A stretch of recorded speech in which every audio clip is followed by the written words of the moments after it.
Let's move on to Chelsea now. Joao Pedro signed his 7-year contract after the £55 million move. The Chelsea social media team put a video out of him on the beach in Miami. It's quite a cool video, to be fair, the boy from Brazil. They've now spent 263 million quid at Brighton, excluding Potter and the backroom staff, that is. This is obviously Chelsea's favourite club to buy from. It reminds me a little bit of Liverpool and Southampton.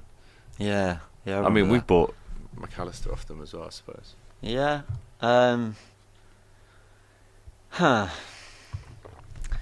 They're interesting, Chelsea. They really are. Because in fairness, they appointed Enzo Maresca and got Champions League football. Won the Conference League, which they were expected to do, but they won it. Might well win the Club World Cup. Like, you know, how critical can you be? But what I would say is that they do things that leave me with more questions than answers.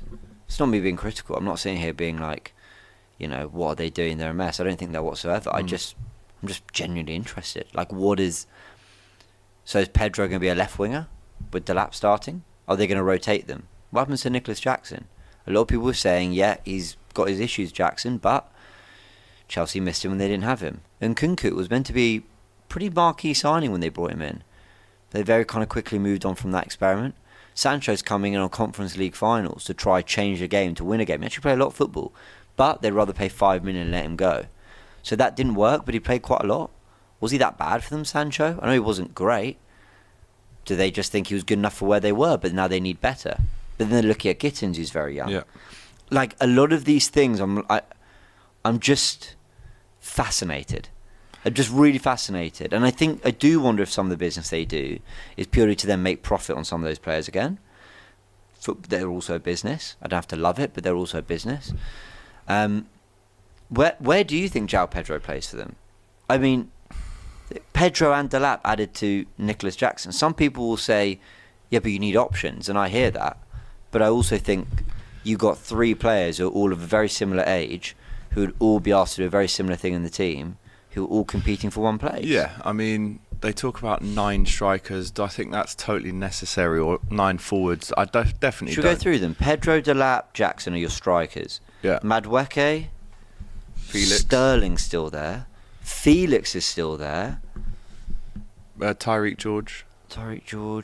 Palmer can play wide, but he's more of a central player. No, there's more. There's got to be. I'm missing someone obvious. Esteval's coming at some point. Let me get my phone.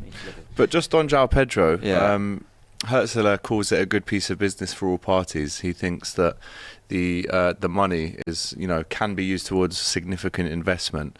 He came in for 30 mil.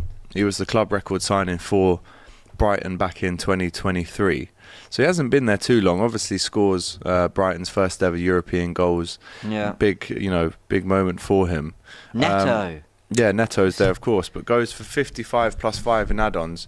For Brighton, in terms of business, profits and losses, that is double your money in 2 years. They've done well. They're a brilliantly run club. They are fantastic. They are a brilliantly run club. And look, they spent a lot of money. I mean, last year they spent upwards of 200 million. So it's not all, genius $1 million, £2 million deals here with players. I mean, they spent a lot of money on O'Reilly, on Jorginho Ruta and players like that. Yeah.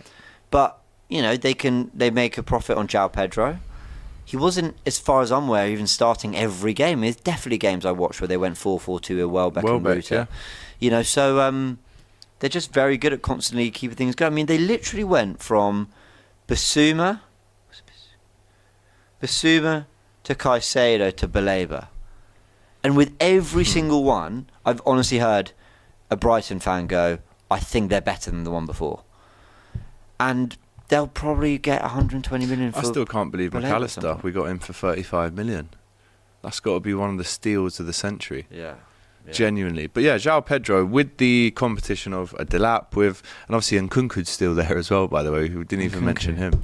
So they've got so many options. Do I think it's necessary? No, if I'm honest. And that will sieve down slightly. But Chelsea fans in the chat, are you happy with the way that they're moving, which seems quite scattergun, seems quite reckless, and without direction. But listen, we've seen it work eventually with Forest. They buy 35 players, and over 3 years that becomes, well, only 10 of them are left. It's ruthless, it's savage, but is this the way for Chelsea? Let us know in the chat if you do believe that they're doing this in the right manner. Let's move on to Tottenham.